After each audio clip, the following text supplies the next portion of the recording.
The passenger seat was reclined farther than I ever left it. That's what caught my attention. I was vacuuming the car before listing it online, just ticking off a task, nothing sentimental about it. But when I opened the passenger door, the seat was leaned back like someone had been napping, or watching something, or waiting. I hadn't sat there since the funeral, and no one else should have. I checked the dash cam out of habit. Marlo had one installed 2 years ago, after some kid sideswiped her in a parking lot and lied about it. She never turned it off, said it gave her peace of mind. It was still plugged in. I pressed play. Static. Then black. Then a flicker. And suddenly, there it was, footage from 5 months ago, dated 2 days after her death. That's impossible. She was gone. Cremated. I picked up her ashes myself. So why did the video show her car driving? Same license plate. Same beaded charm hanging from the rearview mirror. Same scratch on the dashboard she blamed me for. I fast-forwarded. Trees. Highway. Gas station. Then, a motel parking lot. The car stopped. The driver's door opened. A figure stepped out, blonde hair. Tall. Familiar posture. It was her. I swear to God, it was her. She walked around the front of the car, reached into the glove box, and pulled something out. An envelope. Then she walked out of frame. That was it. That's where the footage ended. I felt my hands go numb. My knees weak. I crawled into the front seat, yanked open the glove box, and found it, still there. White envelope. No stamp. No return address. Just one word on the front. Confess. I didn't open it. I couldn't. Not yet. Instead, I started the engine. I had to know where she went. I had to retrace that drive. Because if this was some kind of prank, it was sick. And if it wasn't, then I was about to uncover something I was never supposed to find. I didn't even grab my wallet. Just the keys, the envelope, and the footage still playing on a loop in my head. The fact that the timestamp was real, matching the date 2 days after her funeral, kept echoing like a bad chorus I couldn't turn off. I hadn't touched this car in months. Nobody had. The battery should have been dead. But the dash cam had recorded. And she had appeared. I backed out of the driveway, tires crunching over loose gravel, hands slippery on the wheel. My phone buzzed with a notification from the listing site. Someone named Tanner D. wanted to view the car tomorrow. I swiped it away. There wasn't going to be a sale. Not until I figured out what the hell this was. I loaded the GPS and scrolled through the history, hoping maybe there'd be a saved route. There wasn't. But I remembered the gas station sign in the footage. Oak Ridge Market, exit 112, off Route 13. That's where she stopped. That's where the drive ended. I plugged it in and started heading northwest. As I drove, the little things started coming back. The way she used to hum during long drives. The way she would rest her hand on the center console like it belonged there permanently. I hated how easily my brain still played her on repeat, like she was a favorite movie I couldn't bear to delete from my watch list. About an hour into the trip, it started to rain. Just a soft drizzle at first, then full-on sheets that made the wipers squeal in protest. Visibility dropped. My hands tightened on the wheel. That's when I saw the motel. Lake Haven Inn. A neon vacancy sign buzzed in the window, even though it was the middle of the day. The same awkward teal color on the trim. Same cracked pavement in the lot. Exactly like in the video. I pulled in and killed the engine, heart pounding like I was doing something illegal. I had no plan. Just this envelope in my pocket and 100 worst-case scenarios clawing at my brain. I stepped out, made my way to the lobby, and rang the bell. A woman eventually came out from the back. She had a name tag that said Pearl, and eyes that looked like they'd seen more than they were paid for. Can I help you? I swallowed. I think my wife stayed here. A few months ago. I'm not accusing. Her name was Marlo Finch. Do you keep records? She tilted her head like she was studying me, or maybe recognizing me. Finch, she repeated. Yeah, that name rings a bell. Then she turned, walked to the back cabinet, and started flipping through a ledger. An actual paper ledger. Who even does that anymore? She pulled out a page and laid it flat. Room 9, she said. 2 nights. Paid in cash. No ID. Signed under Clara Hughes, but we don't verify much. You know how it is. No, Pearl. I really don't. I glanced at the log. June 12th. 2 days after her cremation. My stomach dropped. I turned to leave, but she stopped me. Hey, she said, suddenly softer. She left something. I didn't throw it out. Thought someone might come looking eventually. She handed me a key. Room 9. I stood there, soaked in rain and confusion, the envelope in my jacket still unopened. What the hell did she do here? And more importantly, with who? It didn't smell abandoned. That was the first thing I noticed when I unlocked room 9 and stepped inside. I expected mildew, old linen, or that stale cigarette odor that clings to cheap motel curtains. But instead, it smelled faintly like citrus. Orange peel, maybe, and something floral I couldn't place. Like someone had been there recently. The lamp by the bed was on. That shouldn't have been possible. Pearl had given me the key like it was some lost and found item, and yet here I was, standing in a room that felt disturbingly lived in. I didn't move at first. My brain needed a second to catch up. The sheets were tucked, but the pillows weren't stacked evenly. There was a bottle of water on the nightstand, half full. I pressed my fingers to it. Still cold. That's when I backed up. My breathing got shallow. My skin felt too tight. I spun toward the door and was about to leave when I noticed it. A receipt on the small desk under the TV. Same printout as the one I found in the glove box, same hotel logo. But this one had today's date. It was in her handwriting. My legs nearly gave out. I grabbed the receipt with trembling fingers. One room, one night. The guest signature? Marlo Finch. No alias. No Clara Hughes. She used her real name. Today, I stumbled backward and caught my reflection in the bathroom mirror. I looked like someone who'd just seen a ghost. And maybe I had. I reached into my jacket and pulled out the envelope labeled Confess. I hadn't dared open it since I found it, but now I needed answers more than I needed to breathe. I peeled it open, careful not to tear the paper inside. One single note, written in the same blocky letters as before. You think this is about you? You were never the center. Just a piece. And not a necessary one. That was it. No explanation. No signature. No apology. I sat down hard on the edge of the bed. My ears were ringing. I wanted to believe this was some elaborate prank. That Pearl was lying. That the camera glitched. That I had finally gone completely insane and none of this was real. But then something buzzed. The lamp. It blinked twice and dimmed. Then brightened again. The bulb wasn't faulty. The whole room dimmed with it. The power flickered. And on the desk, a black phone. An old rotary model that absolutely didn't belong in any modern motel, began to ring. One sharp tone. Then silence. Then again. I didn't want to answer it. Every cell in my body told me not to. But I stood up anyway. I picked up the receiver with a shaky hand and pressed it to my ear. Breathing. Just breathing. On the other end. And then, a voice I hadn't heard in 5 months. Whispering. You shouldn't have come here, Perry. I couldn't speak. My lips parted, but nothing came out. Her voice wasn't staticky or distorted like a recording. It was too vivid, too real. As if she were whispering directly into my ear, close enough for me to feel her breath. I froze, every muscle clenched, holding that heavy, outdated receiver like it was cursed. Perry, she said again. My name. The same soft tone she used when she'd wake me in the middle of the night just to tell me she couldn't sleep. You need to stop digging.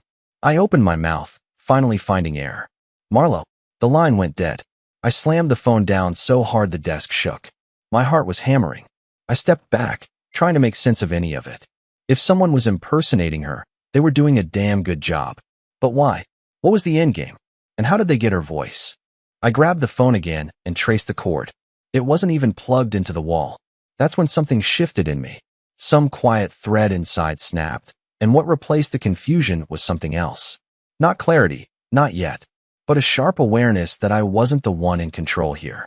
I needed to know what was going on. I stormed out of the room and marched back to the front desk. Pearl wasn't there. The bell was gone. The lobby lights were off. I banged on the counter, shouting her name, but no answer came. I circled behind the desk and pushed open the swinging door to the office. Empty. The desk chair was spinning slightly, as if someone had just stood up. On the corkboard above it, I saw a photo tacked under a thumbtack, a blurry security cam still from a hallway. It showed 2 people. One was unmistakably Marlo. The other was me. Except, I'd never been there. Not until today. My face in the image looked thinner, tired, worn down, and I was holding her hand. I stumbled back. My chest tightened. I felt dizzy. It was like I'd stepped into a version of my own life that someone else had rewritten. I tore the photo off the board and stuffed it in my pocket. I didn't care about trespassing anymore. I needed answers. I drove. I didn't even look at the GPS. I just drove, as if my body knew where to go. Back roads, pine trees blurring past in the rain, my hands clutching the wheel like I was bracing for impact.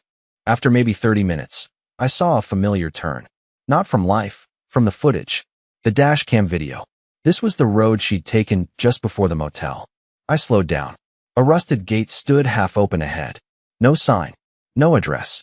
Just a narrow gravel path leading into thick woods.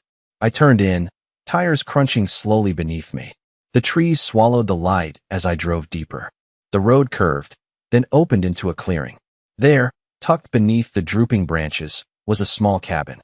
A candle burned faintly in the window, and parked beside it, unmistakably hers, was our car. The same license plate, the same dent on the side panel, but I was driving it. So what the hell was parked in front of that cabin? The rain had stopped, but everything felt wet. The air, my skin, even the thoughts crowding my head, all drenched in confusion. I pulled the car into the clearing and stared at the twin vehicle parked beside the cabin. Same make, same model, same exact dent on the rear bumper from when she misjudged the mailbox last spring. I got blamed for that dent for a week. Now here it was, fully cloned, sitting next to me like it had been waiting. I stepped out slowly, heart pounding, gravel crunching under my boots. The windshield wipers on the other car were frozen mid-swipe, as if they had stopped in the middle of doing something important. I leaned in and looked through the fogged glass. The driver's seat was empty. Glovebox open. Something white inside. I didn't open it. Not yet. Instead, I turned toward the cabin. No sound but the wind moving through the trees like a warning. I approached the front door cautiously. It looked freshly painted, dark green, smooth, not a single flake. And the doorknob wasn't rusted or weathered. Someone had been here. Recently. Maybe still here. I knocked, gently at first. Then harder. My knuckles trembled as they hit the wood. No answer. Just the low hiss of wind slipping through the cracks. I reached for the handle and twisted. It was unlocked. The door creaked inward and I stepped inside. The air smelled of lavender and burning wax. A single candle flickered on a wooden table, and on the far wall, a fireplace glowed softly, though no one had tended it. Above the mantel was a photo, framed, centered, dustless. My wedding photo. I hadn't seen that photo in years. We had taken it down after an argument about whether I looked uncomfortable in it. I told her it was just the lighting. She said it was my face. We never put it back up. And yet, here it was, proudly displayed. I moved slowly through the room. Everything was arranged like someone had designed it to feel familiar, but it didn't. It was too curated, too still. There were no coats on hooks, no loose receipts, no half-drunk mugs. Just stillness and silence, until the floor creaked behind me. I spun. No one. I stepped back, breathing hard, and noticed a piece of paper on the armchair by the fire. Folded neatly. My name again, in that same blocky font. Perry. I opened it. Inside it said, "The truth was never buried. You just refused to look down." That was it. No date. No signature. No hint of context. I collapsed into the armchair, paper shaking in my hand. My brain felt like it was vibrating inside my skull. This couldn't be real. None of it. I'd watched her get lowered into the ground. I'd felt the weight of that urn. I'd signed the death certificate. And yet, here I was, chasing her through a trail of clues like a scavenger hunt from the afterlife. The fire popped, and something shifted in the shadows near the hallway. I stood, instinct pulling me forward. I walked toward the narrow corridor at the back of the cabin, where the flickering light didn't reach. A door waited at the end, half open. Inside was a bedroom, and on the bed sat a man, alive, staring at me like he'd been expecting this moment for years. He smiled.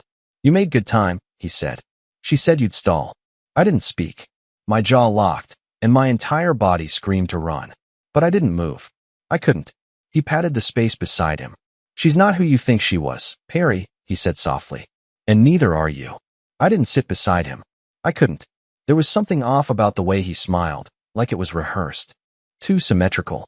Like someone who had studied emotion but never really felt it. He looked to be in his 40s, maybe 50s, clean-shaven, with hair so precisely parted it felt unnatural. He wore a black turtleneck and slacks, like he'd dressed for a poetry reading but wound up in a funeral home. He just kept watching me. Calm. Patient. "You don't remember me, do you?" he asked. His voice wasn't familiar, but something about it stirred an ache in my gut. I shook my head, jaw tight. He sighed, looked down at his hands, and gave a half-smile. She said you'd forgotten. That you had a habit of forgetting anything that didn't serve your version of things. What are you talking about? I finally asked, my voice hoarse from silence and fear.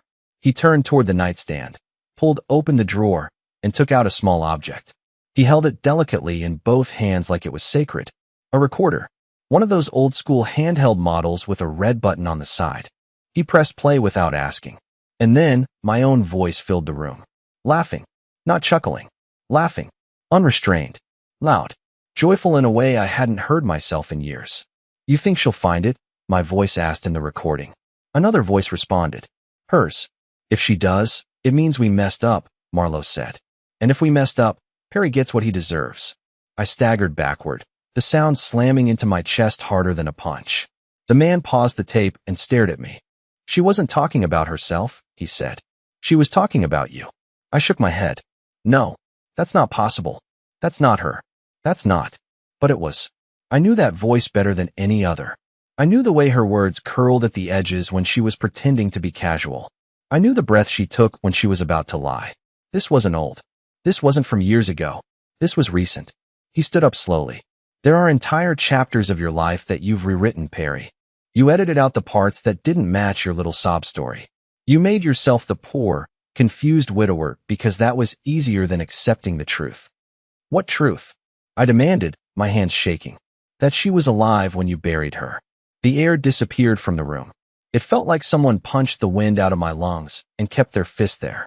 You're insane, I whispered. He didn't flinch. You signed off on the coroner's report without asking questions. You accepted the ruptured aneurysm because that meant no blame. But did you ever see her body? Images raced through my head. The closed casket.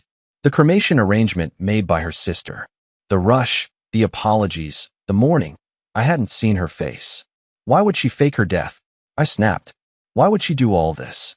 She didn't fake it, he said. You helped them do it. You just don't remember why. I backed up into the wall, heart racing like I was being hunted. My brain felt like it was trying to throw up the past, like fragments of a nightmare were surfacing but refused to piece together. He reached into his jacket and pulled out another envelope. White. Clean. My name printed in bold letters again. Perry. She left one more note. You should probably sit down before reading it, he said, offering it like a loaded gun. I didn't take it. Not yet. My hands were stuck to my sides. Every part of me trembled. What's in it? I asked. He gave a hollow smile. Instructions. Then he walked past me without another word, disappeared out the front door, and left me standing in the room with that envelope burning a hole in the air between us. And when I finally opened it, everything I thought I knew about my marriage, and myself, started to unravel. I stared at the envelope for so long my fingers started to go numb. It wasn't just the weight of the paper that unsettled me. It was the familiarity. I'd seen my name written a dozen times now on these cryptic little packages, always in the same thick, mechanical block font. But this one was different. This one wasn't printed. It was handwritten, and it was in my handwriting. That was the final crack. The moment the mirror didn't just split, it disintegrated. Because no matter how far you push denial, there's something about seeing your own handwriting where it shouldn't be that short-circuits the brain. I hadn't written this. I hadn't done any of this. Had I? I sat down on the edge of the bed, took a breath that scraped my throat, and opened the envelope. There were two things inside. A folded letter and a photograph. The photo hit me first. It was a candid, taken through a window, slightly grainy. But there was no mistaking the people in it. Marlowe. And me. Sitting at a table in a diner I didn't recognize. She was smiling, holding my hand. I was laughing. Full-faced, open-mouthed joy. Something that hadn't lived on my face in years. The timestamp in the corner was from 8 months ago. 3 months before she died. But that lunch never happened. I would remember it. I should remember it. I set the photo down and opened the letter. You told me to do it. You said this was the only way out. That we couldn't keep pretending. That if we kept trying to be normal, we'd eventually slip up. You said they were watching. That they always were. And that you were tired of the game. So I followed your plan. I disappeared like you asked. I gave you what you wanted. A clean exit. No more guilt. No more pretending. But then you forgot. Perry. You forgot everything. And now here we are. Back at the start. You said if I ever found out you'd wiped yourself clean, I should remind you. So here's your reminder. That was it. No signature. No "I love you." No explanation of who they were. Just the raw, cruel suggestion that I'd chosen this, that I'd orchestrated it all, and then deliberately erased it. My head started to spin. My stomach turned over. I stood too fast and almost collapsed against the dresser. I tried to catch my breath, but something inside me was caving in. Memories I didn't recognize started flashing like broken film: a motel room, a suitcase, the smell of bleach, a scream muffled behind a door, my own voice saying, "You'll be safe when it's done." What had I done? I needed to leave. Get out. Run.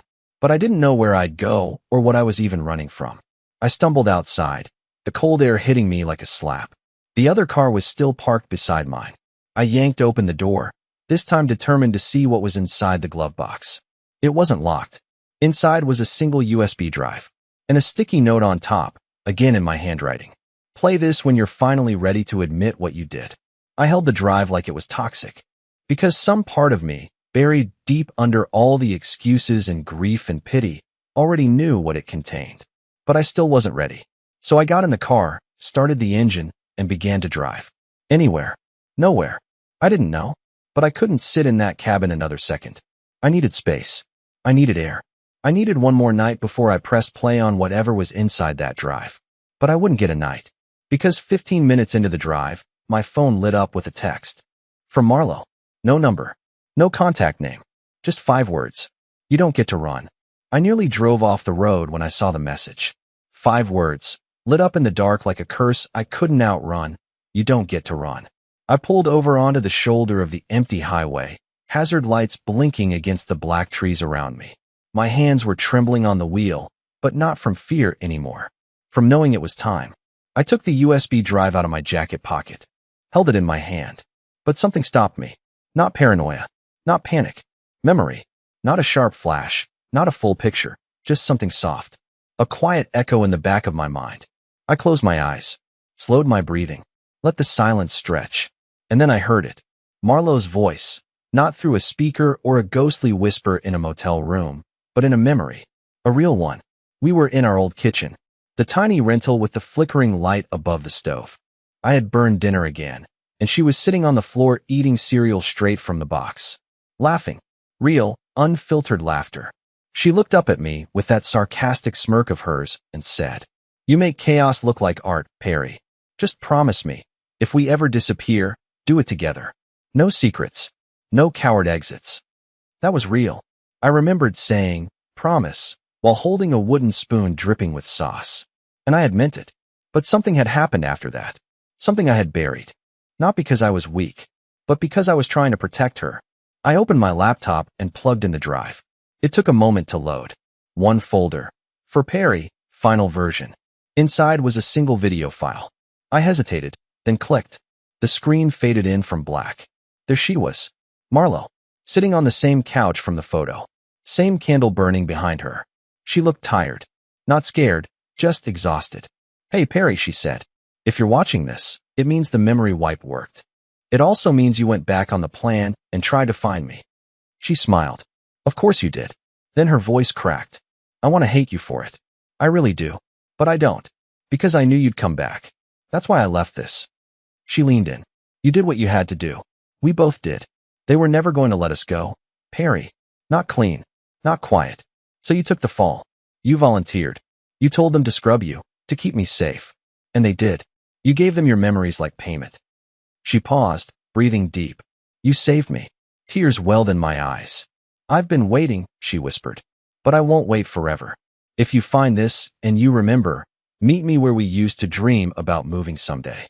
The place with the trees that look like burnt matchsticks and the sky that never shuts up. You know it." She looked down. "But if you don't remember, that's okay too. I'll disappear for real. This time, clean." The screen cut to black. No dramatic music. No credits. Just silence. But my mind wasn't silent anymore. The dam had broken. I remembered everything. The reason we planned it. The people we were running from. The night we faked her death. The agreement I signed to forget it all. And I remembered the place. Upstate. The overlook above Thunderhill Lake. The one we called the escape hatch every time life got too loud. She used to say the trees there looked like burnt matchsticks. The sky there really did never shut up. I drove straight through the night. No GPS. I didn't need it. And when I pulled up to the overlook just as the sun was bleeding over the horizon, she was there, wrapped in a gray coat, sipping coffee from a thermos, watching the sky like she owned it. She turned before I even got out of the car. Her eyes met mine. No fear, no confusion, just something fragile and impossibly alive. You remember? She asked. I nodded, my throat tight. And for the first time in what felt like years, I smiled. I never really forgot.